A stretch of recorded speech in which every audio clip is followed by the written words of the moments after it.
banyak atas dukungannya dan partisipasinya. Alhamdulillah dengan tiket sebungkus nasi sudah habis tiketnya. Nah, Bapak Ibu, ini adalah bagian daripada desiminasi kami. Jadi Bapak Ibu bagi yang nanti ikut diklat maupun ikut guru penggerak, nanti akan ada diseminasi mengenai apa yang sudah kita dapatkan untuk kita tularkan kepada teman-teman, sehingga tidak hanya kita yang bergerak, tetapi teman-teman juga ikut bergerak, kemudian siswanya juga ikut bergerak. Katanya Pak Nadiem kan guru bergerak menggerakkan Indonesia, ya, Indonesia maju, ya. Dan yang pertama saya ucapkan selamat datang. Wah, Bapak Guru hebat, panjenengan semuanya hebat, luar biasa, ya. Marilah kita belajar bersama, berkolaborasi, saling mendukung demi mewujudkan disiplin positif di sekolah kita. Tentunya Bapak Ibu masih penasaran disiplin positif itu seperti apa. Kalau disiplin kita sudah pasti tahu apa itu disiplin.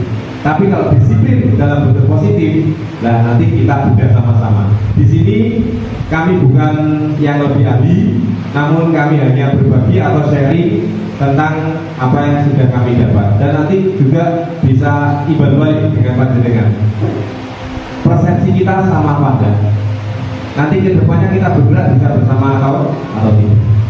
Namun sebelum kita lebih jauh, kita membuat kesepakatan atau keyakinan kelas ini dulu. Kesepakatan atau keyakinan workshop ini dulu. Dan ketika jadwal, nanti sambil kita atau sambil saya ketikkan, mungkin contoh kesepakatan keyakinan kelas yang pertama, ya, tapi nanti saya dari jenengan, ini contoh saja. Misalnya tidak misalnya menggunakan handphone di luar kelas. Ya, artinya apa? Berarti kita sepakat di dalam kelas ini tidak boleh menggunakan, menghindari penggunaan handphone. Ya, misalnya seperti itu. Nah, tapi ini saya pasangkan kepada jenengan. Nah, yuk kita sama-sama kira-kira apa? Untuk pertama ini kita bebaskan aja nih. Nah, artinya kata tidak ya nggak apa-apa, ya. Tidak apa. Nanti setelah kita belajar, baru kita akan memahami gimana sih cara membuat keyakinan kelas yang baik. Ya. Oke, menurut panjenengan semua kesepakatan bersama, ya. Kira-kira kesepakatan untuk awal kita itu di dalam kelas ini selama pembelajaran ini atau selama kita berbagi, itu yang pertama apa yang mestinya kita laksanakan? Saya minta pendapatnya dari panjenengan. Materi, oke, saya catat ya. Kita sepakat fokus pada materi yang pertama. Yang kedua,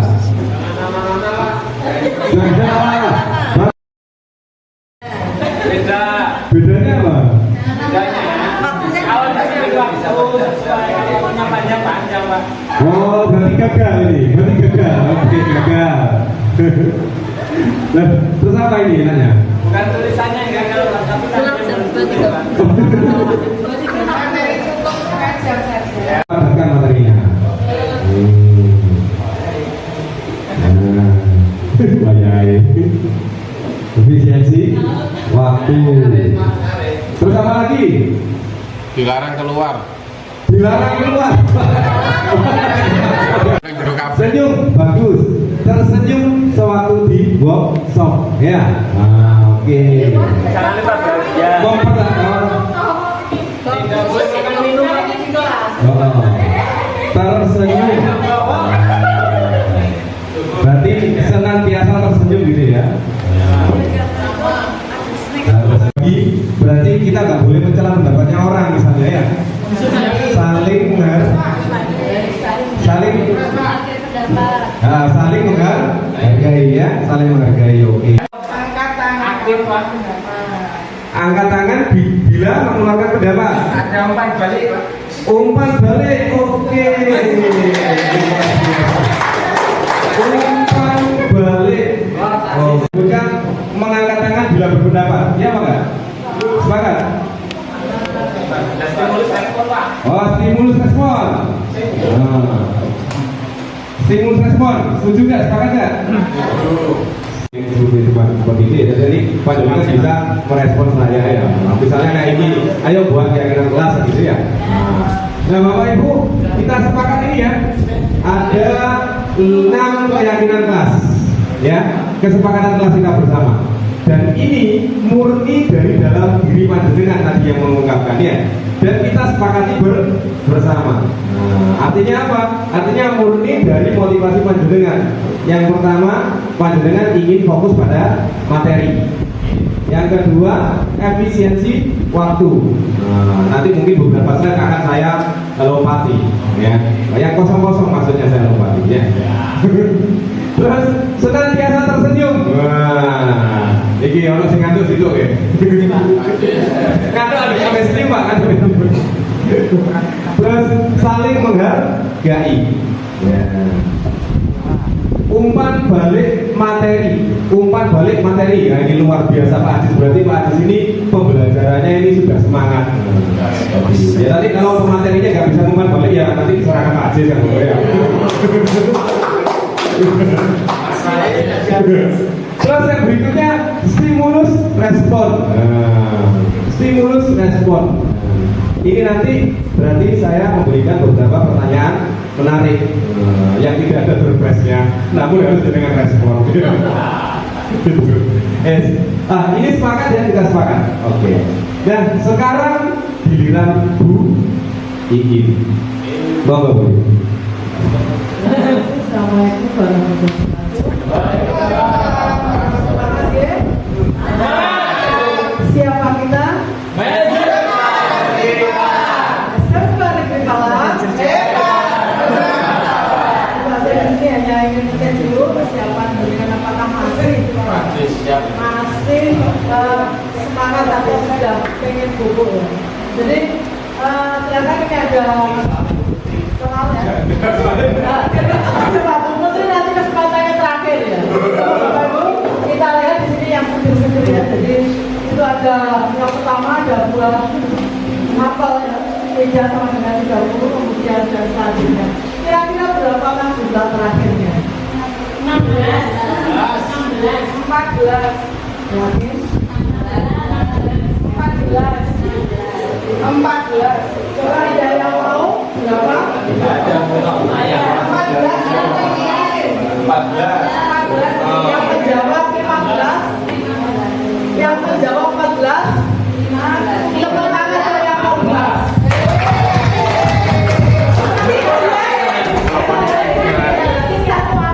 Satu apel itu 10. Sedangkan ini adalah 2.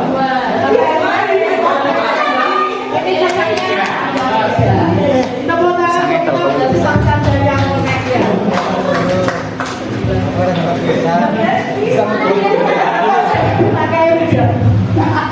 Coba ada silakan kita lakukan bila seorang ibu ya. Bila seorang ibu punya 4 orang anak bernama Salsa, Silvi, Salsa dan Silvia, nah, pertanyaannya nih, siapa nama ibu? Bu Iin apa? Nama jadi kata-kata kuncinya itu bila 108 dulu. Hadiahnya mana? Kok ngecek ya kesiapan kita belajar ya. Sebenarnya masih banyak ya kuncinya, tapi kita untuk efisiensi waktu kita lanjutkan ke materi selanjutnya. Tepuk tangan untuk kita semua hebat.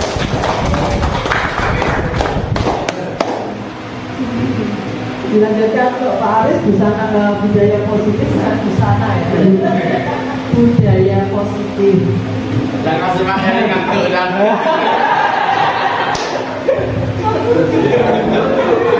Ya kasih materi nggak fokus.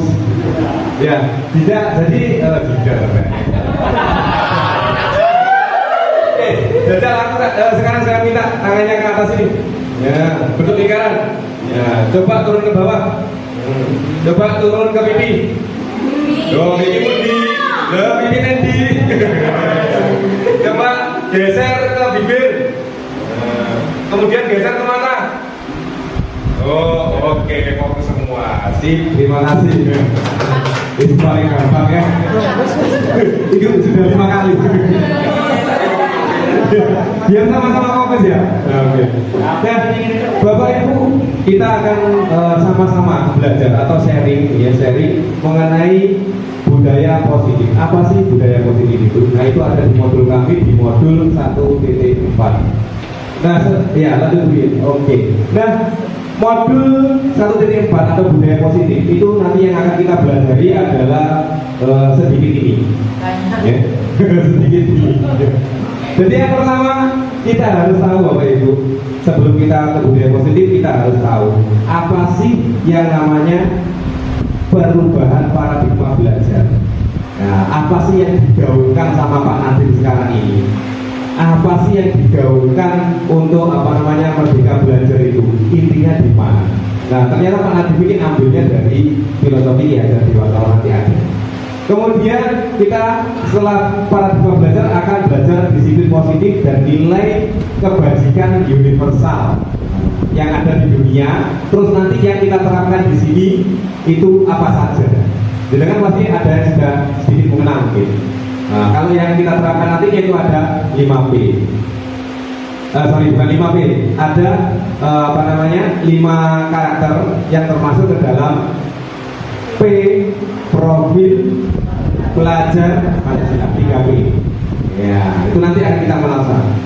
Kemudian sebelum kita ke sana, nanti manusia itu untuk menjalankan sebuah budaya positif, menjalankan menjadi manusia yang 3P, itu kita harus tahu kebutuhan dasarnya apa supaya bisa menjalankan profil belajar Pancasila tersebut. Kemudian motivasi untuk mendukung hal tersebut. Posisi kontrol, nah kemarin sudah singgung Pak Wan ada posisi kontrol manager. Nah, ternyata selain manager itu ada juga yang lain. Kita nanti fokusnya bagaimana kita jadi seorang yang semula menjadi seorang penghukum misalnya hukum, bisa menjadi seorang manajer yang bisa mengatur sebuah hukum tersebut menjadi sebuah disiplin yang positif. Sampai kepada nanti bagaimana ketika ada anak bertengkar, ada anak bertengkar. Atau teman bertengkar, itu kita bisa memposisikan diri untuk menjadi penengah melalui sebuah segitiga restitusi. Nanti ada tahapan. Lanjut dulu. Yang pertama kita harus merubah dulu pembelajaran kita, paradigma pembelajaran kita. Jadi budaya positif atau kurikulum merdeka itu nanti kita akan belajar bagaimana pembelajaran paradigma baru yang berdasarkan nilai-nilai kebajikan yang disepakati. Kayak tadi ya, nilai kebajikan yang kita sepakati bersama, sehingga tercipta sebuah budaya positif. Kalau kita sudah sepakat, kita punya motivasi masing-masing, maka kita menjalankannya itu lego, enak, karena berdasarkan dari diri kita sendiri. Yang berpihak pada murid, nah ini yang susah. Berpihak pada murid. Nah, artinya apa? Semua itu adalah untuk pembentukan karakter murid. Berdasarkan karakteristik murid-murid itu kita harus bisa mengolahnya untuk membentuk sebuah karakter. Kalau kata orang, anak itu kayak kertas kemudian kita tulis, ternyata di dalam modul kami itu salah. Anak itu bukan sebuah kertas yang kita tulisi, bukan. Tapi anak itu adalah sebuah kertas yang sudah ada tulisannya. Anak itu sudah mempunyai potensi dan bakatnya masing-masing. Tinggal kita menebali tulisan itu. Punya bakat di olahraga, kita tebali olahraga. Punya bakat di bidang seni, kita tebali seninya. Itulah fungsi seorang guru. Nah, standar nasional pendidikan kita mengajarkan kita bahwa Di sekolah itu harus diselenggarakan dalam suasana belajar yang pertama interaktif. Interaktif itu artinya bagaimana? Interaksi. Inspiratif. Kita harus mampu menjadi inspirator. Menyenangkan. Nah, jadi belajar itu harus menyenangkan. Sekarang ini waktunya pembelajaran itu kayak pramuka, ya. Jadi belajar dengan menyenangkan. Bukan lagi belajar hanya monoton ke depan. Harus ada siswanya dilibat. Yang berikutnya memotivasi peserta didik untuk berpartisipasi aktif, dan yang terakhir ini yang lebih penting, memberikan ruang yang cukup bagi prakarsa, kreativitas, kemandirian, dan bakat minat perkembangan ini serta psikologis peserta didik. Itu yang kedua. Lanjut nih. Nah, salah satu tanggung jawab guru itu diantaranya yang pertama adalah menciptakan suatu lingkungan positif, ya, yang terdiri dari warga sekolah yang saling mendukung, saling belajar, saling bekerja sama, sehingga tercipta kebiasaan-kebiasaan baik. Dari kebiasaan-kebiasaan baik, maka akan terbentuk karakter-karakter baik. Dari kebiasaan baik menjadi karakter yang baik, maka dia akan otomatis membentuk sebuah budaya positif. Sebelum ini baik. Nah, jadi bisa kita simpulkan, yang pertama kita harus saling mendukung dulu, supaya apa? Tercipta kebiasaan-kebiasaan baik. Kalau sudah kebiasaan baik, itu akan jadi karakter mereka. Nah, karakter yang berkembang baik itulah yang kita sebut dengan budaya positif. Lanjut dulu. Oke. Nah, ini bedanya, ya. Nah, perubahan paradigma. Stimulus respon, kebutuhan kita sama. Kita menganggap kebutuhan kita sama. Padahal kalau teori kontrol, kebutuhan kita berbeda. Ya, saya butuh pengakuan. Ya, panjenengan mungkin butuh kreativitas atau ide. Ada orang yang suka bermain di depan, ada orang yang suka bermain di balik layar. Gitu. Semua orang melihat hal yang sama. Nah, kalau teori kontrol, setiap orang memiliki gambaran yang berbeda. Setiap anak adalah unik. Intinya di sana. Setiap anak adalah unik. Ada yang manja, ada yang ya gergeno, ada yang sebagainya. Tapi itu keunikan mereka. Keunikan mereka yang harus kita positifkan. Lanjut mencoba belum, maksudnya ini mengubah orang agar berpandangan sama dengan kita. Teori kontrol, kita berusaha memahami pandangan orang lain tentang dunia. Jadi kita memposisikan diri kita sebagai orang tersebut. Kalau saya sebagai Pak Yoyo yang bagian ketertiban di mana murid piye yo, utawa bener murid piye yo, itu. Jangan kok, wah itu Pak Yoyo yang ketertiban ya beda wae. Nah, itu yang stimulus respon. Kalau yang teori kontrol, kita mencoba memahami pandangan terus semua perilaku memiliki tujuan. Sampai pada model berpikir menang. Nah, ini menang kalah. Nah, menang kalah jadi menang. Nah, yang lebih penting ini, menurut Stephen R. Covey dalam prinsipal Center Leadership 1991, beliau mengatakan, bila kita ingin membuat kemajuan, ubahlah bagaimana Anda melihat dunia. Bagaimana Anda berpikir tentang manusia. Ubahlah paradigma Anda, skema pemahaman dan penjelasan aspek-aspek tertentu tentang realitas. Jadi jangan realitas menurut pandangan Anda, tapi menurut pandangan semua. Itu menurut prinsipal Center Leadership 1991 Stephen R. Covey. Lanjut dulu. Nah, lanjut kita belajar lagi setelah mengubah paradigma. Nah, kira-kira paradigma yang perubahan ini sudah kena ya? Nah, sudah masuk ya? Oke. Sekarang lanjut ke Bu Ini, monggo. Ini kayak tanggapan bukan niat. Terima kasih karena memang tugas kita berdua ya, jadi alhamdulillah saya ada semuanya. Semoga Bapak Ibu juga yang kemarin sudah daftar ya, dan semangatnya semoga juga ada semangat. Jadi kalau nanti kita berbagi sama-sama. Jadi memang sedikit kita akan belajar tentang disiplin positif ya. Kalau disiplin biasanya disiplin itu pokoknya tepat taat dan seperti itu ya. Kemudian positifnya bagaimana? Jadi menanamkan motivasi. Jadi motivasi itu ada dua, yaitu ada motivasi intrinsik dan ekstrinsik. Jadi ekstrinsik itu biasanya dipengaruhi oleh luar. Contoh, saya sendiri misalnya, ya, kata kemarin misalnya, BCC. Ya. Terus kita tidak usah ngomong murid dulu, kita ngomong kita sendiri ya. Maka ada yang ya sudah saya mengikuti karena saya ingin menulis, saya ingin belajar seperti itu ya. Maka banyak sekali lomba yang diikuti. Ya. Jadi salah satu diikuti. Tetapi ada juga sampai malam Pak Mujib gebor-gebor saya ya untuk semuanya harus ikut. Nggak tahu, alhamdulillah Pak Agus guru kita itu istimewa. Satu hari bisa menyelesaikan best practice. Jadi, itu adalah motivasi ekstrinsik karena kita terpaksa. Jadi dipaksa. Ada ketakutan jika tidak melakukan maka saya nanti tidak enak sama Pak Mujib. Ya seperti itu.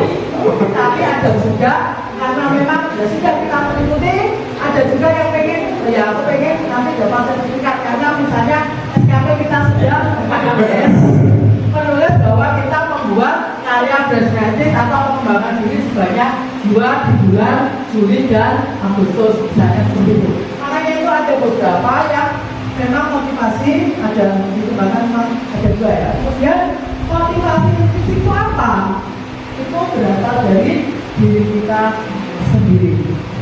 Jadi misalnya saya ingin murid saya disiplin, maka saya harus melakukan disiplin. Jadi seperti itu. Jadi kadang-kadang oh ya guru saya sudah datang, maka muridnya akan mengikutinya. Dan itu akan berdampak panjang karena kita sadar melakukan dengan kesadaran sendiri. Lain dengan yang tadi ya. Kalau tidak ada paksaan atau tidak ada orang yang melihat, maka disiplin itu tidak ada. Jadi motivasinya tidak ada. Karena motivasi ada ketakutan seperti itu. Oke? Disiplin itu ada 3 tingkatan ya. Jadi mulai yang awal. Jadi makna disiplin itu apa?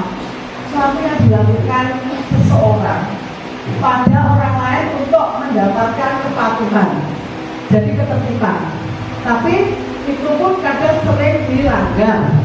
Ya, misalnya jam sekolah adalah jam 7, tapi ada beberapa yang masih jam 7 lebih 15. Kalau misalnya sekali, 2 kali mungkin masih ada halangan. Tapi kalau yang dilakukan setiap hari, maka itu memang dia melakukannya disiplin karena ketidaknyamanan. Ya, jadi aku kok yang ini gitu ya. Lebih baik nanti jam 9 saja. Ya, seperti itu ya. Karena makna lamanya adalah disiplin itu identik dengan ketidaknyamanan. Peraturan, ya, peraturan. Aturan itu mengikat, tak suka, ya, jadi seperti itu.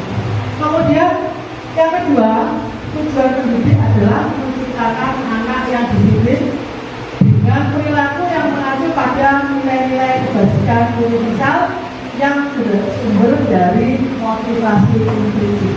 Jadi sudah ke sekolah karena dia senang, ya. Tidak ada lagi nanti kalau saya telat, bukan seperti itu. Nanti kalau saya telat, nanti saya ketinggalan pelajaran. Jadi seperti itu, tidak tunggu. Karena nanti saya kalau telat, saya dihukum oleh petugas tiket.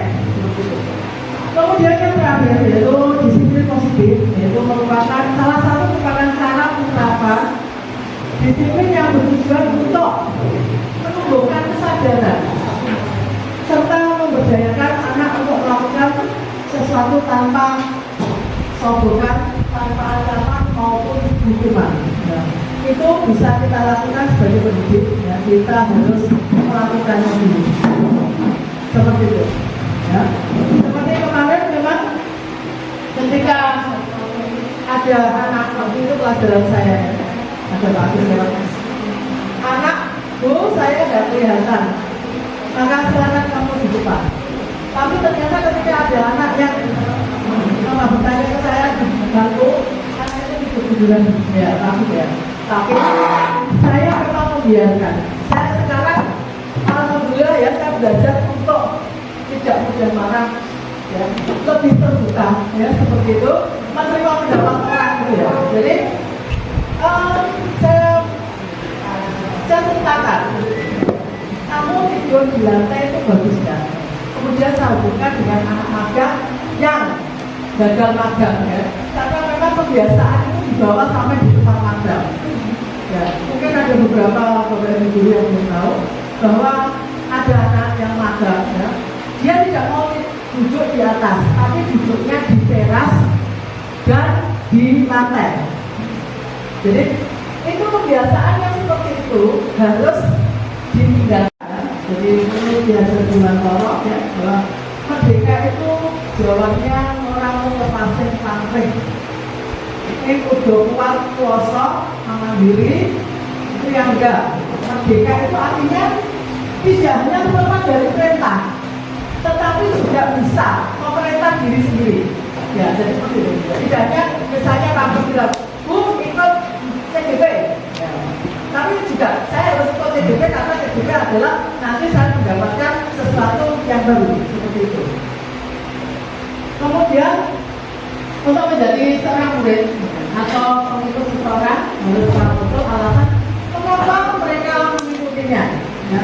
Saya mengikuti kadang-kadang memang kebiasaan negatif itu lebih banyak dan gampang sekali diikuti daripada kegiatan positif. Makanya untuk itu kita sebagai pengajar ya kita harus menunjukkan bahwa kita positif untuk segala perbuatan, juga disiplin, juga kata-kata kita. Ya, jadi jangan berkata negatif walaupun toh ya sepertinya kata-kata, tapi ingat kata-kata itu adalah energi. Ya, disadari dan disadari itu akan mengalir di bawah alam seperti ini.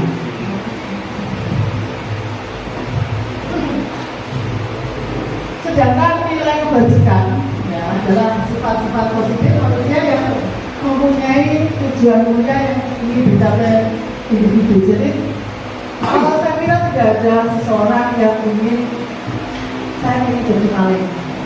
Ya, mesti kita ingin jadi orang baik. Makanya kadang-kadang saya terapkan, silakan masing-masing dirimu ya. Saya pintar, saya ganteng, saya cantik, ya. Saya mandiri, saya baik, seperti itu. Malu bu, enggak ada yang lihat, cuma dirimu sendiri abadi. Nanti kalau kamu bilang saya jelek, maka jeleklah kamu, saya bilang dulu, mereka tertawa ya, seperti itu ya. Jadi memang dimulai dari diri sendiri. Kemudian kita akan mencapai apa? Jadi memang sebetulnya seharusnya memang kita harus punya tujuan setiap hari kita mau apa, ya, mau kemana, dan kemudian apa yang kita lakukan. Ya, jadi kita punya apa rencana seperti itu ya. Ada tujuan kita. Kemudian nilai-nilai kebajikan yang besar yaitu nilai yang disepakati bersama, ya, lepas dari bangsa agama, jadi tidak mengenal ras ya. Salah satu nilai kebajikan itu ada di profil pelajar Pancasila, bahwa nanti tahun depan tahun baru kita harus seperti ini ya, belajar yaitu bagaimana mandiri ya, jadi secara dasar mandiri ya, jadi gurunya juga harus mandiri, diperintah dan diperintah, tapi ini juga itu harus mandiri, misalnya melakukan pengembangan diri tanpa harus dibentuk ya. Kemudian sampai ke apa? Pembaruan itu sudah untuk kebaikan. Yang pasti kita bicara tentang kebaikan tidak untuk kebaikan ya. Kemudian bernalar kritis. Jadi siswa harus anggap seandainya ada sampah maka tidak usah disuruh ya. Tapi kalau di sini masih seperti itu nggak apa-apa, itu masih belajar ya. Jadi kadang-kadang di teras itu gitu ya. Nah, itu. Tapi yang di teras itu tidak bisa, maka tolong bisa sekali ya. Jadi kita juga harus tidak bosan untuk mengingatkan anak-anak kita untuk berbuat kebaikan. Ya seperti itu. Kemudian kreatif, anak juga kreatif ya. Jadi di sini kreatif itu apa? Ya, semuanya ya bisa kreatif dalam pembelajaran KBN. Anak-anak juga bisa misalnya kreatif kalau misalnya ada lomba dan seterusnya. Kita juga sebagai guru wajib memberikan kreatif itu. Karena guru juga harus kreatif, inovatif, mandiri seperti itu. Kemudian gotong royong, tidak individual, jadi berkolaborasi. Karena seorang pemenang akan berkolaborasi atau bekerja sama, dan seorang pesudawan yang akan bekerja sendiri. Karena dia tidak mau saingan, padahal saingan positif itu bagus. Kemudian beriman betapa kepada bagaimana itu harus ya, jadi karena bisa dengan kita juga ya di jalan yang lain. Ini adalah kasus ya yang sering kita ada di sekolah kita tentang Sabrina, sepatu Sabrina. Jadi saya katakan bahwa Sabrina hari itu mau terlambat, dia terburu-buru sampai di sekolah. Dia pun akhirnya sampai di gerbang sekolah. Tetapi dia baru sadar karena sepatunya loh, warnanya coklat. Ya, padahal sepatu seharusnya adalah berwarna hitam. Kemudian ada salah satu guru, ya, namanya Pak Lukman, yang menanyakan kepada Sabrina, apa peraturan sekolah tentang seragam dan warna sepatu? Namun terburu-buru Sabrina berjawab sudah mengetahui sepatu. Saya sudah mengetahui Pak, sepatu saya salah karena saya terburu-buru tadi sehingga salah mengambil sepatu. Kamu terburu-buru dan salah menjawab ini ya. Selain itu tidak mungkin kembali pulang karena rumahnya jauh, ya, bukan Glodok ya, atau mungkin rumahnya agak jauh aja.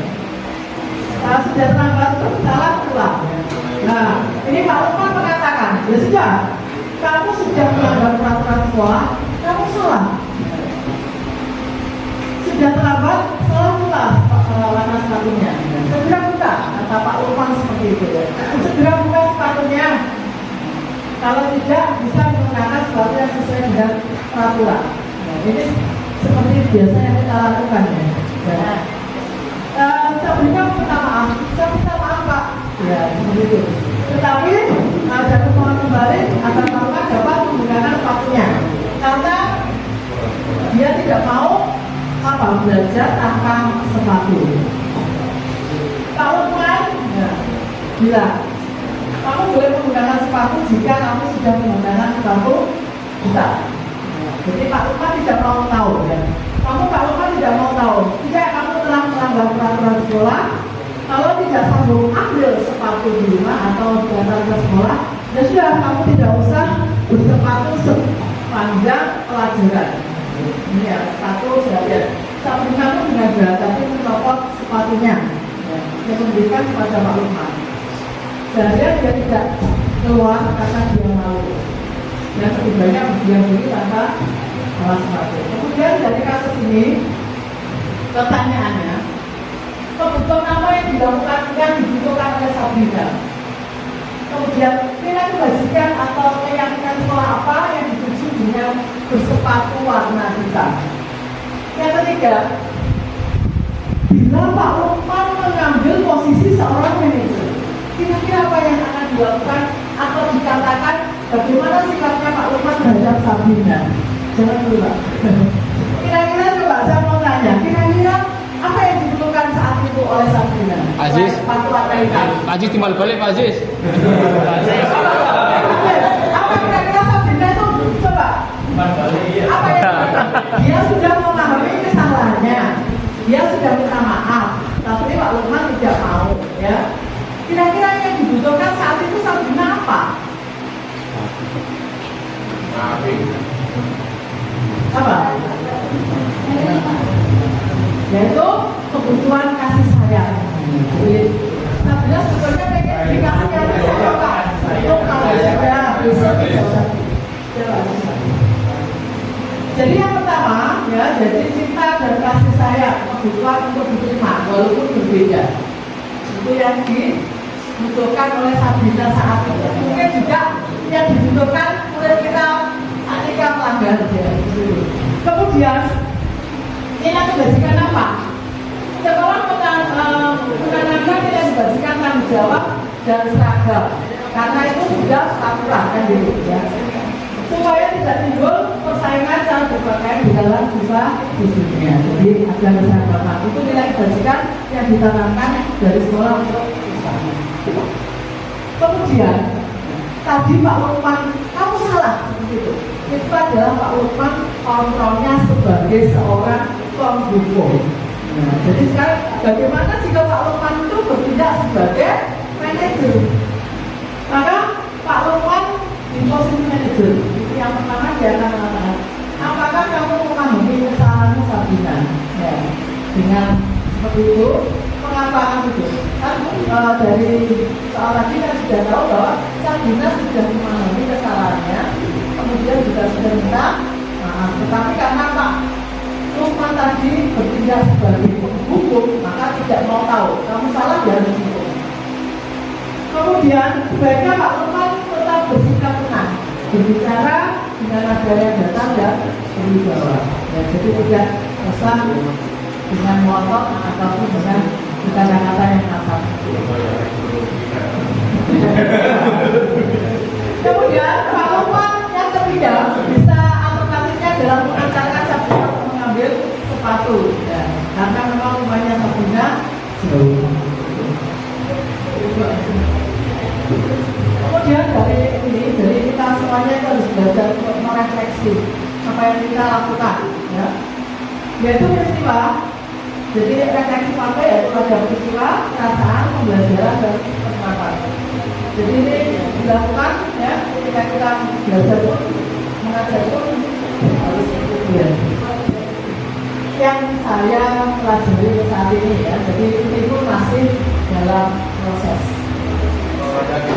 Yang pertama peristiwa ya. Yang pertama peristiwa Sabrina datang ke sekolah dengan menggunakan sepatu yang tidak sesuai dengan ketentuan, yaitu setelah berwarna hitam karena terburu-buru. Sedangkan yang kedua, Pak Lukman menghukum dan menampilkan alasan yang diberikan oleh Sabrina. Tidak mau tahu, pokoknya kamu salah sudah hukum. Kemudian perasaan Sabrina saat itu tentunya malu, ya, karena tidak pakai atau telanjang kaki, ya, karena karena dulu Pak Lukman. Yang kedua, perasaan Pak Lukman adalah marah sebagai seorang pria. Maka kamu ya tidak pakai sepatu, marah, ya, karena menganggap Sabrina sudah melanggar peraturan. Ya, jadi itu kontrol apa? Kontrol hukum. Pembelajaran apa yang didapatkan dari peristiwa yang tadi itu, Sabrina berusaha menjelaskan kepada Pak Lukman bahwa dia terburu-buru dan salah mengambil sepatu karena membawa kesianannya. Sabrina menjawab sudah mengetahui, tetapi Pak Lukman tidak mau tahu, ya. Selain tidak mungkin kembali pulang karena rumahnya jauh, maka kebutuhan yang diinginkan maka yang harus dipenuhi adalah cinta dan kasih sayang untuk diterima. Kemudian pembelajaran, seorang guru hukum bisa menggunakan hukuman fisik maupun verbal. Jadi tidak harus misalnya penghukum tidak harus identik dengan pusat, mari seperti itu. Tetapi juga kamu salah, itu pun sudah merontokkan semua ya. Itu ya kalau dalam mereka gitu. Dengan kata-kata yang kasar itu anak-anak sudah terkejut dan takut. Nah, menjalankan posisinya sebagai penghukum. Guru seperti ini senantiasa percaya hanya ada satu cara pembelajaran bisa belajar yaitu dengan caranya dia. Dengan dihukum maka anak itu akan berat. Tetapi tingkat lagi motivasi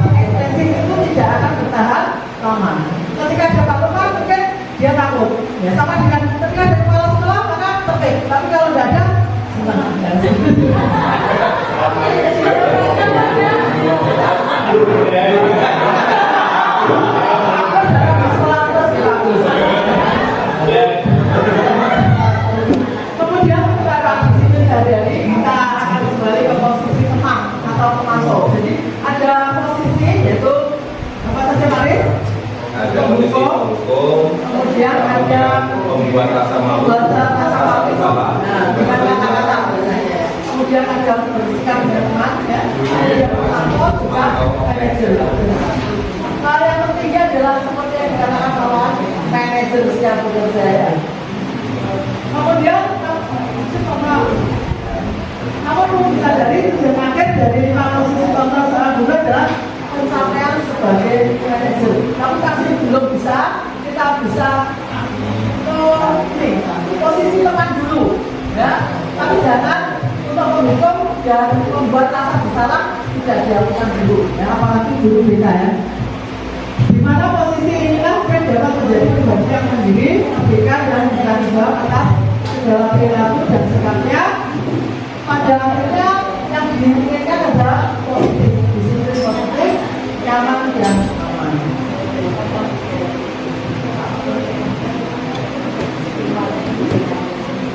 Dan selanjutnya Pak Aris. sebenarnya sudah dikupas tuntas begitu. Jadi Bapak Ibu, ya itulah tantangan kita.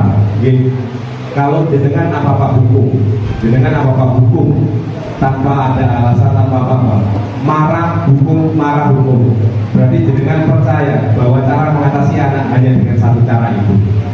Ya, berarti dengan tidak punya, bukan mau saya tidak punya, berarti dengan harus punya sebuah tantangan bahwa saya nggak mau berpikir seperti itu. Anak ini pasti ada cara untuk menangani.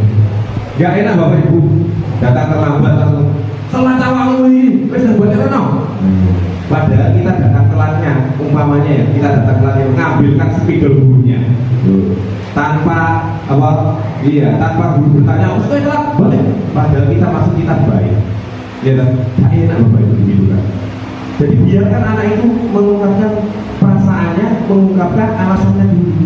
Baru kita ke gali, kemudian kita jadi teman dia, kemudian kita jadi pemantau dia, baru kita manajerial di dia.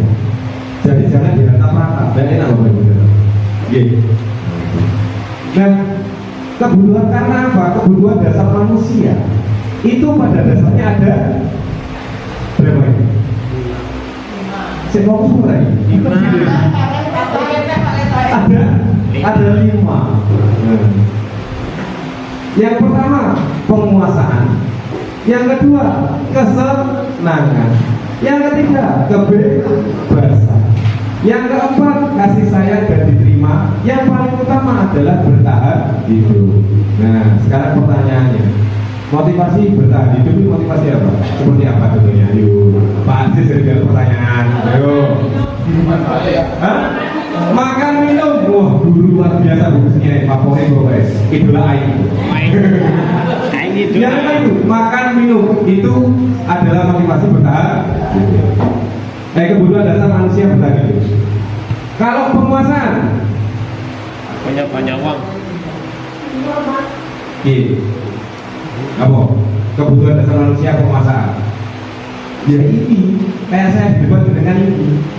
Saya ingin menguasai dengan supaya dengan nanti bisa menguasai materi. Umpamakan sebagai diri kita sendiri saja. Ya. Tidak enak kalau kebebasan kita direbut orang itu tidak enak. Tidak enak juga kalau orang itu pengen pengakuan kekuasaan kita kita cegah itu. Ya. Tidak enak juga kalau kita butuh makan minum tidak boleh. Ini tidak enak. Ya baik.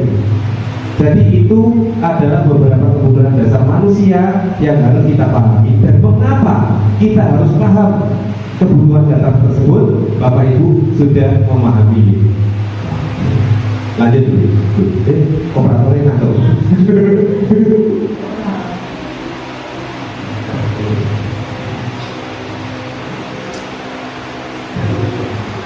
Jadi dapat kita simpulkan, kita harus memahami bahwa setiap anak butuh kebutuhan bertahan hidup, kasih sayang dan rasa diterima, penguasaan, kebebasan dan kesenangan.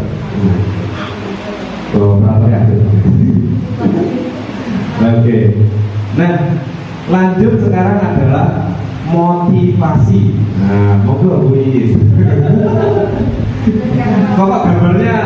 itu saya Bapak Ibu. Gak boleh menguakui. Nah, sama jawab videonya bagian aku. Terima kasih ya. Jadi tadi sudah kita ngobrol tentang motivasi. Jadi motivasi itu merupakan dorongan yang timbul dari diri seseorang yang secara sadar ataupun tidak sadar untuk melakukan suatu tindakan dengan tujuan tertentu. Kalau tidak sadar ya itu cuma dari sisi, kemudian kalau sudah sadar kadang-kadang itu karena peraturan. Dan dosen ya dalam bukunya restrukturir 10 disiplin yang bagi motivasi itu menjadi 3, yaitu yang pertama adalah menghindari ketidaknyamanan dan hukuman. Jadi dia disiplin karena takut, dan ini tidak berlaku lagi ya kalau sekarang ya. Kalau dulu, kalau waktu saya kecil ya, kalau tidak bisa mengerjakan PR selalu di rumah matematika itu dengan menggaris tapi kita juga biasa ya. Tapi sekarang kita saja sudah ada polisi ke sini. Kemudian mendapat imbalan atau penghargaan. Dia disiplin karena ingin mendapat imbalan ekstrim. Jadi ada sesuatu, ada maunya. Jadi seperti itu. Tapi lebih baik karena daripada yang pertama. Kemudian yang ketiga yaitu menghargai nilai kebajikan diri sendiri. Disiplin karena sadar kebajikan diri sendiri. Ada imbalan atau tidak kita melakukan karena dari diri sendiri. Kemudian ya, konsep disiplin ada identitas gagal. Identitas gagal itu apa? Hukuman itu biasanya menyakitkan ya, baik fisik maupun mental. Karena hukuman itu tidak harus pusat ataupun itu, tapi juga kata-kata yang menyakitkan seperti Pak Lukman tadi itu juga akan membuat kadang-kadang anak depresi. Kemudian tidak nyaman, takut, memaksa. Saya harus menyapu karena hukuman, bukan karena Pak saya mau menyapu Pak. Murid menyembunyikan kesalahan. Nah ini akan mengakibatkan murid tidak jujur. Karena kalau jujur dia akan dapat sanksi, dapat hukuman. Nah ini akan membentuk karakter yang tidak jujur. Boleh tidak seperti itu? Kemudian murid menjadi rendah diri. Contoh saya tadi tidak keluar kelas. Kemudian penghargaan. Ya, penghargaan itu tidak efektif, merusak hubungan, timbul sifat iri antar teman, gitu, mematikan kreativitas, karena dia tidak kreatif karena dia berpikir harus mendapat imbalan baru dia mau berusaha. Kalau tidak ada imbalan kan tidak. Jadi tadi memang sengaja dokter tidak ada. Jadi tidak ada. Kemudian terhubung dengan sistem ranking ya, makanya sekarang tidak ada sistem ranking ya. Jadi semua anak itu apa? Baik di bidangnya kompeten di bidangnya sendiri-sendiri. Karena memang kecerdasan itu tidak hanya matematika ataupun bahasa Inggris ya, tetapi beradaptasi juga merupakan apa? Merupakan merupakan prestasi ya. Maka kadang-kadang saya juga di kelas ya, saya mulai seperti itu ya. Jadi kamu harus bangga dengan dirimu sendiri. Kamu tidak harus menjadi juara kelas atau menjadi bernilai tinggi, paling tinggi. Kamu berprestasi ataupun kamu mendapat piagam, kamu berprestasi. Kamu tidur tepat waktu atau kamu bangun pagi, bisa sholat subuh, bisa ke sekolah tepat. Itu adalah suatu prestasi. Maka pujilah dirimu ya, karena kamu sehat, kamu mandiri. Kemudian merampas hak dari diri sendiri, karena adanya saya kira pokoknya kalau tidak ada kamu nanti yang tidak akan melakukan. Kemudian konsep disiplin dengan identitas tes, yaitu ada konsekuensi dan ada restitusi ya. Penguatan jangka pendek. Jadi konsekuensi itu biasanya dimulai dari dua belah pihak. Jadi ada obrolan. Kalau hukuman kan memang aturan yang sudah ada sejak dia belum ada. Ya. Makanya kan itu aturan sekolah ya. Sejak kamu belum bayi sudah ada. Ya. Nah, tapi kalau konsekuensi biasanya itu Besok kalau kamu terlambat, maka kamu besok keliling lapangan. Tapi itu hanya berjangka pendek. Kemudian monitoring berkelanjutan, ya, jadi di monitoring. Tapi kadang-kadang juga kita lihat semoga untuk tahun ini yang buku-buku biru itu bisa monitoring berkelanjutan. Kadang-kadang hanya menulis tetapi tidak ada kelanjutannya. Tapi alhamdulillah untuk beberapa kali ya saya lihat BPK sudah melakukan monitoring berkelanjutan. Jika ada yang sudah juara. Kemudian terus respon ya Pak Ajis, halo Pak Ajis. Halo. Kemudian turut menghormati peraturan ya. Nah, saya mendapat karena saya ada peraturan. Kemudian tindakan waktu kesalahan. Maka sudah ada. Kemudian restitusi. Ya, jadi bedanya murid bertanggung jawab untuk perilakunya. Jadi misalnya ada murid yang terlambat, maka selayaknya guru menanyakan alasannya kenapa. Kemudian ditanyakan apakah itu betul atau salah. Ya, dengan kamu terlambat. Ya. Kemudian fokus pada pemecahan masalah. Jika kamu terlambat terus, apakah kamu tidak rugi? Apakah kamu rugi? Ya, saya rugi karena kesempatan belajar di kelas apa menjadi keras. Kemudian murid menghormati diri sendiri dan orang lain. Ya. Kemudian teori kontrol diri sendiri memegang kontrol. Jadi saya sekolah karena saya mau, ya, bukan karena orang tua dan yang lainnya. Kemudian murid bersemangat memperbaiki kesalahan. Jadi akan menjadi untuk memperbaiki kesalahannya, tidak akan mengulangi lagi maupun kesianan. Kemudian perbedaannya antara hukuman, konsekuensi dan restitusi ya. Jadi kalau menghukum biasanya itu bersifat kadang kalau bisa katakan kadang fisik kadang ucapan ya. Misalnya guru menghukum siswa mengenang bendera selama 10 menit. Ya. Jadi itu kira-kira fungsinya untuk apa? Efek jerah. Efek jerah. Wah, Apakah itu berlangsung lama? Tidak, ya jadi lama. Akhirnya kalau ada basis, dia ada basis, aku lihat ya gitu. Nah, guru marah yang murid menjadi takut. Karena takut itu maka kalau diajar basis, anak-anak dilihat nanti. Kedua kalau konsekuensi ya, guru memberikan konsekuensi seperti itu membangun. Seperti itu. Jadi guru beri misalnya ada tulisan saya berjanji 1000 kali. Kemudian guru tegas dan siswa menghormati aturan. Karena tadi kan 2 arah. Kemudian kalau restitusi bagaimana? Guru menanyakan keyakinan kelas. Saya sudah mencoba beberapa kali di kelas TKNA, TKNB, mereka juga apa keyakinan kelas? Pertama, tidak membunyikan HP. Jadi saya tulis HP silent. Ya. Memang karena tidak jangan digunakan. Ya. Tidak kita hindari.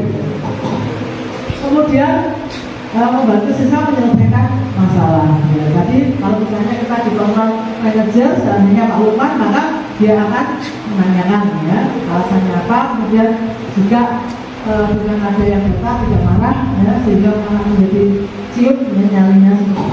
Kemudian siswa terbuka dan siswa menghormati dirinya sendiri dan orang lain. Tidak usah belit. Ya. Kadang-kadang kalau takut, Pak Sis takut belit. Kemudian tadi sudah saya itu ya katakan bahwa ada menghukum, membuat rasa bersalah teman, pemantau dan manajer, dan kita menuju seorang manajer. Oke, setuju ya? Baik Bapak Ibu, dari kelima kasus dengan pemeran yang sama, kira-kira pertanyaan pertama saya, yang kasihan siapa? Naret ya, dipanggil bolak-balik 5 adegan. Ya, pertanyaan saya, sama panjenengan. Kalau jenengan di posisi entry, di posisi SWAT, lebih enak yang mana? Posisi penghukum, posisi pembuat rasa bersalah, posisi teman, posisi pemantau, atau posisi manajer? Posisi manajer. Terus perbedaannya apa tadi yang mencolok untuk posisi manajer? Bapak Ibu sadar nggak tadi?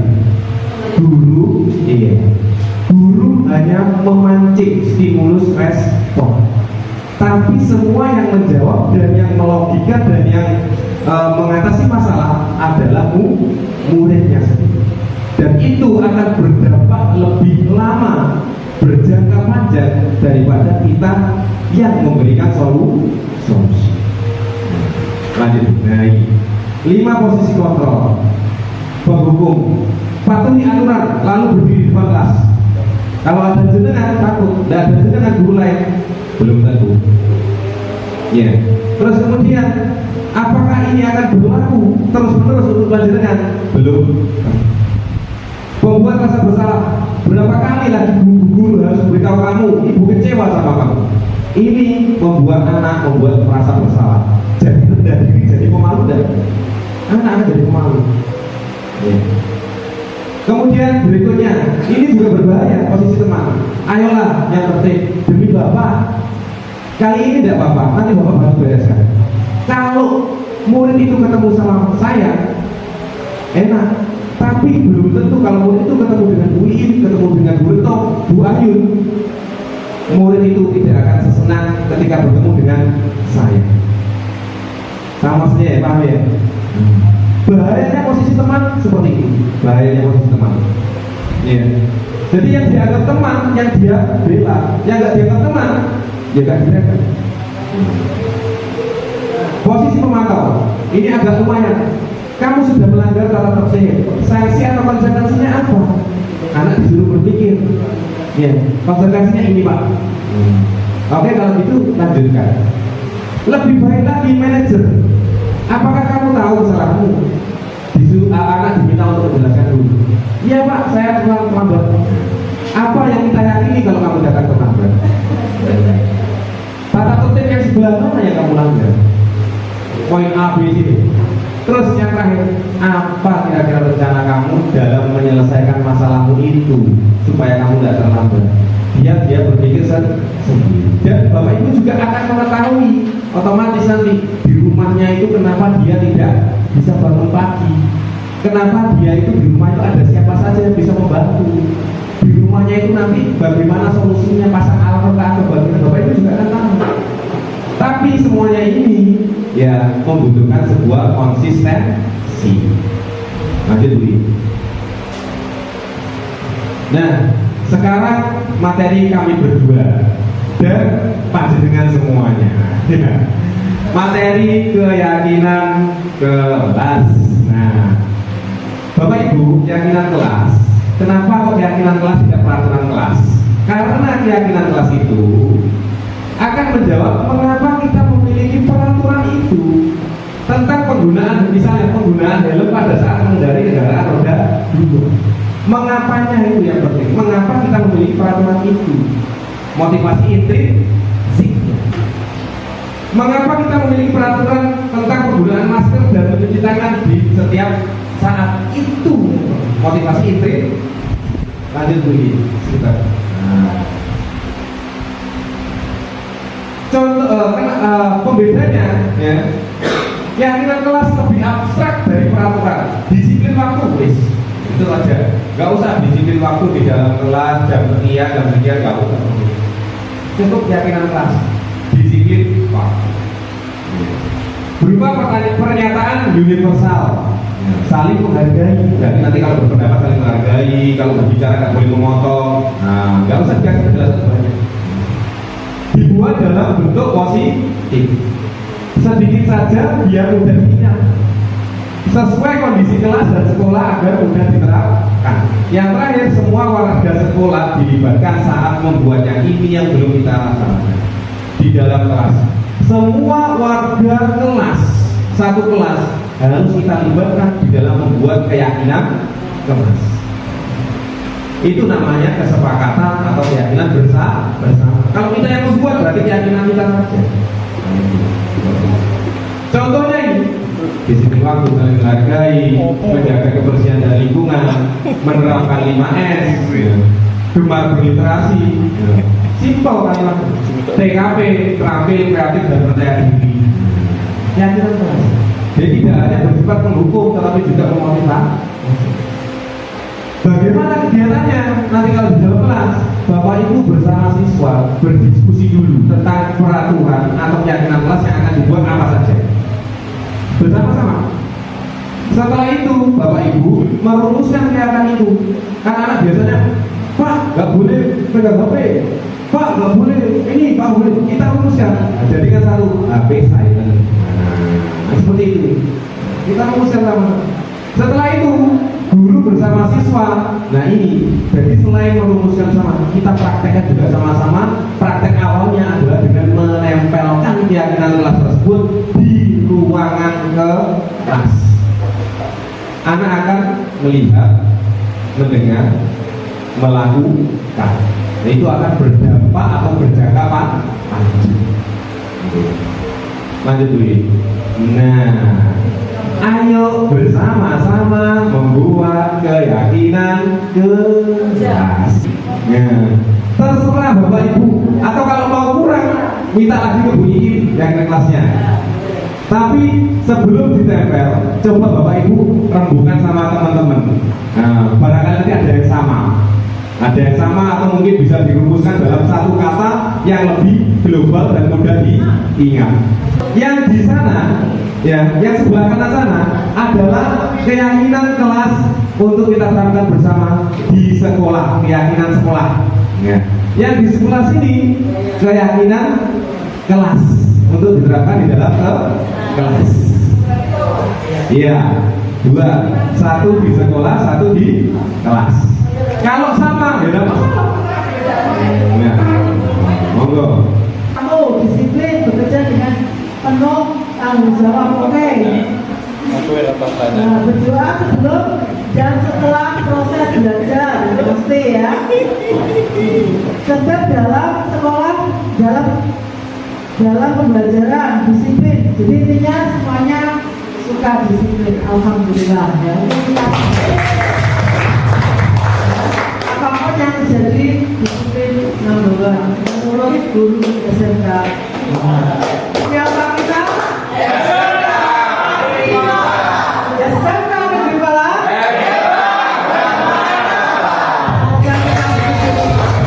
Resolusi ya, jadi merupakan tahapan tindakan yang dilakukan oleh guru untuk membawa siswa itu meyakini ya, keyakinan kelas yang telah disepakati secara bersama.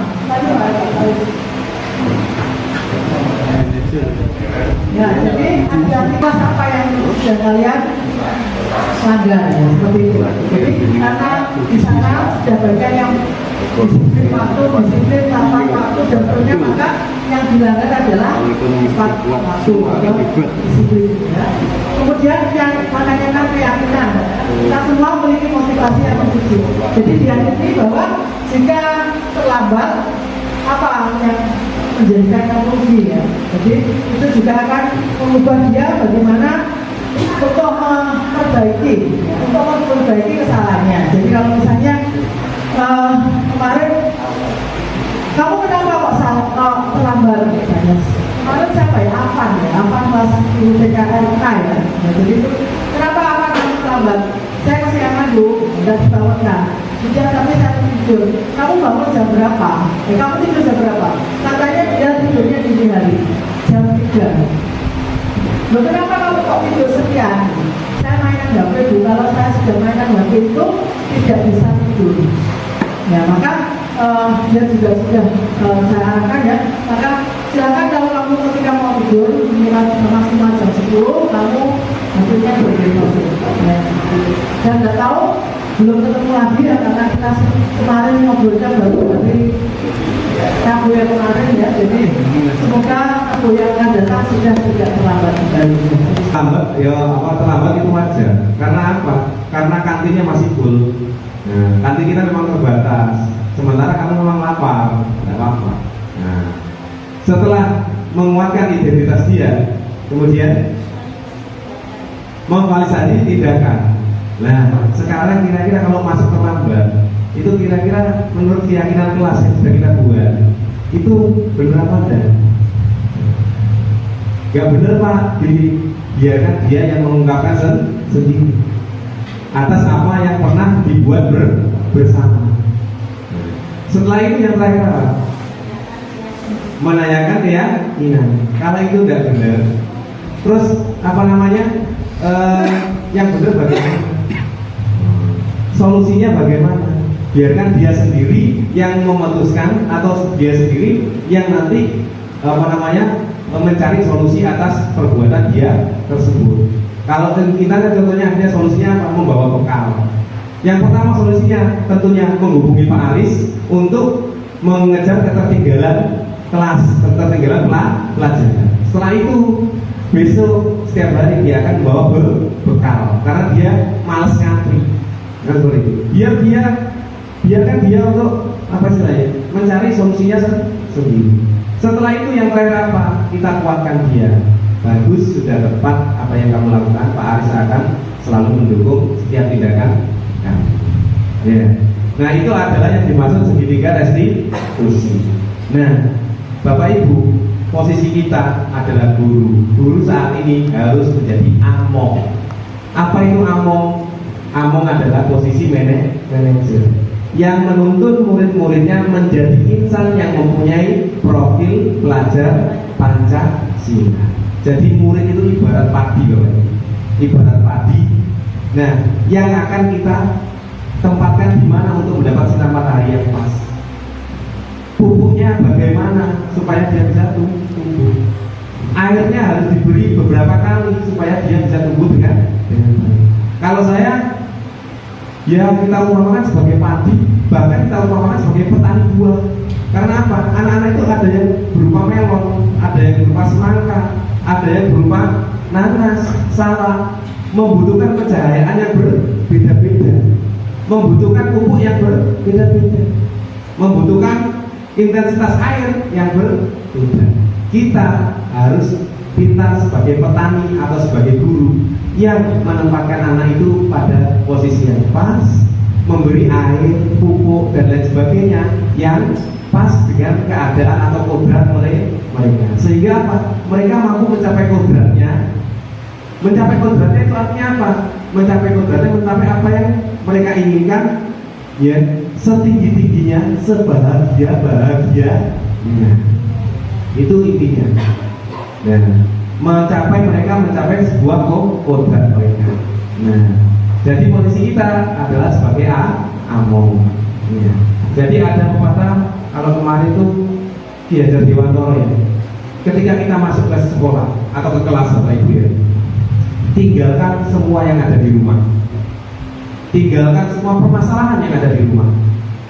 Kita fokus ke kelas ya, fokus kepada anak, menuntun anak untuk mencapai sebuah kodratnya. Karena saya punya traumatik Bapak Ibu, terus terang saja saya materi ini sangat suka sekali. Karena apa? Saya punya traumatik ketika sekolah. Traumatiknya apa? Saya punya teman satu kumpulan, ya. Itu orang tuanya ada yang jadi guru. Ya. Teman saya sendiri itulah yang suka ngajak saya keluyuran malam. Ya mohon maaf, dia juga suka alkohol.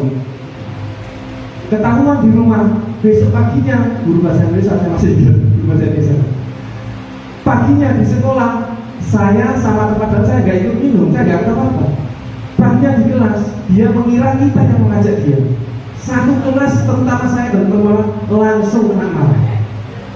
Padahal saya nggak tahu apa-apa tentang dia mengira temannya yang malam itu adalah saya sama teman-teman karena setiap hari biasanya padahal. Bayangkan bagaimana rasa sakit saya terhadap apa toko-toko isu pengen belajar, gitu, pengen sinau, dadak nopo isu langsung diomongin. Sampai ini ngejar anakku ngomong berarti saya mau dadak. Ayo kita ngelem Bapak Ibu saya. Dan itu traumatik bagi saya. Ya. Makanya itu saya sangat mendalam ketika saya dapat Ki Hajar Dewantara, tinggalkan apa yang ada di rumah, ya. Kemudian masuk ke kelas, menuntun anak dengan sebaik-baiknya untuk mencapai kodrat. Jadi jangan bawa masalah rumah itu ke sekolah. Kasihan anak itu. Ya, itu dari saya Bapak Ibu. Jadi kembali lagi ke filosofi utamanya, yakni ing ngarso su tulodo ing madya mangun ngarso tuturi anda yani. Di depan jadi teladan, di tengah jadi motivator, dan di belakang jadi pendorong yang baik. Oke, terima kasih Bapak Ibu. Saya sebelum izin ini mau nggak? 5 tiga profil pelajar Pancasila. 5 ada 6 apa saja tadi Bu I tadi yang nyampaikan. Yang pertama, kita harus mendidik anak kita menjadi anak yang berkarakter berketuhanan yang Maha Esa. Yang kedua, harus mendidik anak kita menjadi anak yang mandiri. Yang ketiga, gotong royong, boleh terserah. Terus kemudian mana ada gotong royong? Kemudian ada bernalar kritis. Terus ada kreatif. Yang terakhir adalah berkebinekaan global. Tadi ada logonya sebenarnya Bapak Ibu, berketuhanan yang Maha Esa. Nah, kemudian apa? Mandiri. Kemudian bernalar kritis. Ya. Kemudian ada kreatif. Ya. Kemudian ada jabat tangan, yakni gotong royong. Kemudian yang terakhir adalah ini, coba. Nah, kebinakaan global, love. Ya. Nah, itu. Berarti sudah tahu ya profil pelajar Pancasila ya. Oke, 5 posisi kontrol juga sudah. Wow, segitiga restitusi juga sudah. Tahu perubahan paradigma dari guru yang hanya mengajar menjadi guru yang among menuntun murid, berpihak pada murid, juga sudah kita belajar bersama. Sebelum saya akhiri, kira-kira ada yang ditanyakan atau mau berpendapat? Monggo. Pak Aziz. Ya, oke, itu saja Bapak Ibu. Kalau tidak ada, cukup dulu. Oke, kami akhiri, kami minta tolong untuk foto bersama dan tepuk tangan untuk panjenengan semua. SMK? Bisa. SMK? Bisa. SMK yang Malang? Oke. Terima kasih. Assalamualaikum warahmatullahi wabarakatuh. Terima kasih. Kami akhiri ya dengan ucapan alhamdulillah.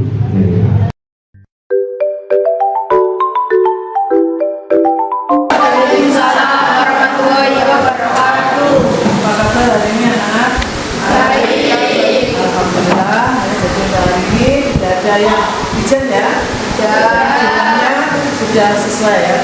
Sebelum kita mulai pelajaran ya, jadi nanti kita akan membuat keyakinan kelas ya. Keyakinan kelas itu hampir sama dengan peraturan kelas atau kesepakatan ya. Keyakinan kelas yang akan dilakukan atau dihormati oleh semua anggota kelas. Ya, jadi apa yang kamu inginkan ketika pelajaran berlangsung. Ya, jadi keyakinan kelas ini juga akan berlangsung di pelajaran-pelajaran yang lain, tidak pun saja, tetapi juga nanti pelajaran kamu mendapatkan pelajaran sebanyak 16 ya, 16 ya.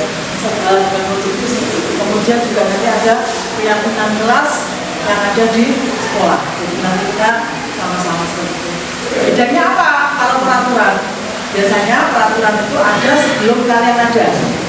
Ya, jadi tata tertib bersama tata tertib ya, peraturan sekolah ya.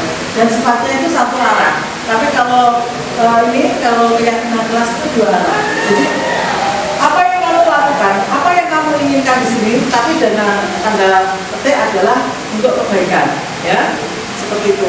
Kemudian juga kata-katanya silakan kamu buat kata-kata yang positif. Ya, jadi usahakan tidak ada kata sana, tidak ada kata tidak.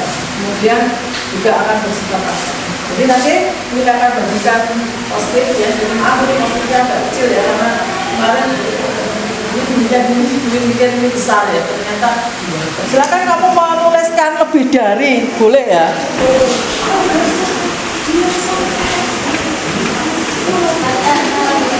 Ini beri waktu 5 menit. Bisa ya 5 menit kalau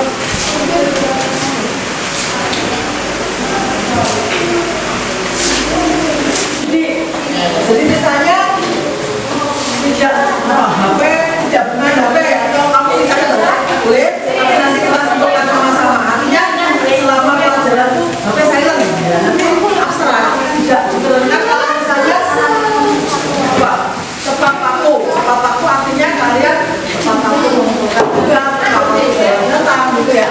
Kalau misalnya aturan kan ada datang 30 menit sebelum pelajaran dimulai. Ya, kalau keyakinan kelas itu lebih abstrak, tepat waktu atau disiplin waktu itu nanti ya.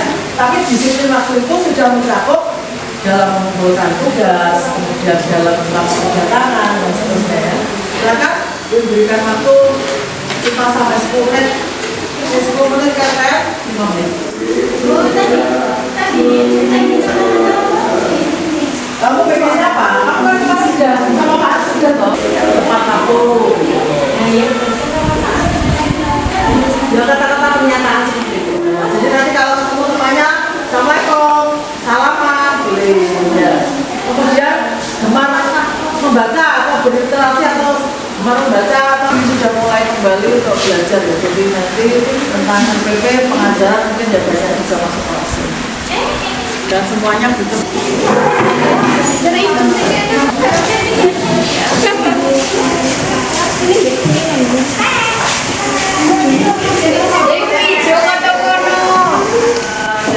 sudah terdapat beberapa kalimat ya. Jadi kita baca bersama-sama dan mendengarkan soal dari dunia ya. Jadi disiplin waktu ya. Banyak yang disiplin waktu berarti kita sepakati untuk keyakinan kelas yang pertama adalah disiplin waktu. Artinya datang tepat waktu, kemudian juga mengumpulkan tugas juga tepat waktu. Jadi tidak harus, kalau aturan kan datang 30 menit sebelum bel.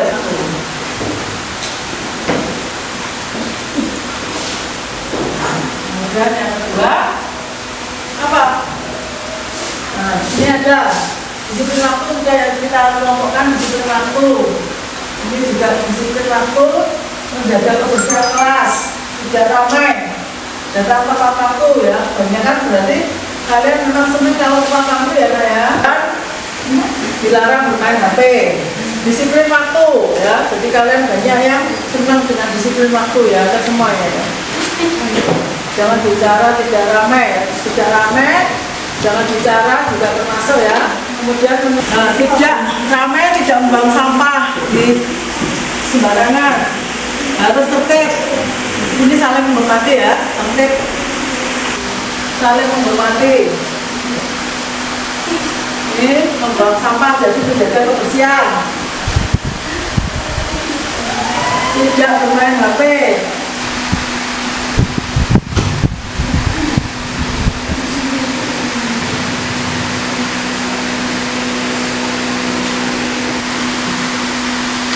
Kebersihan ini lingkungan maupun di kelas ya.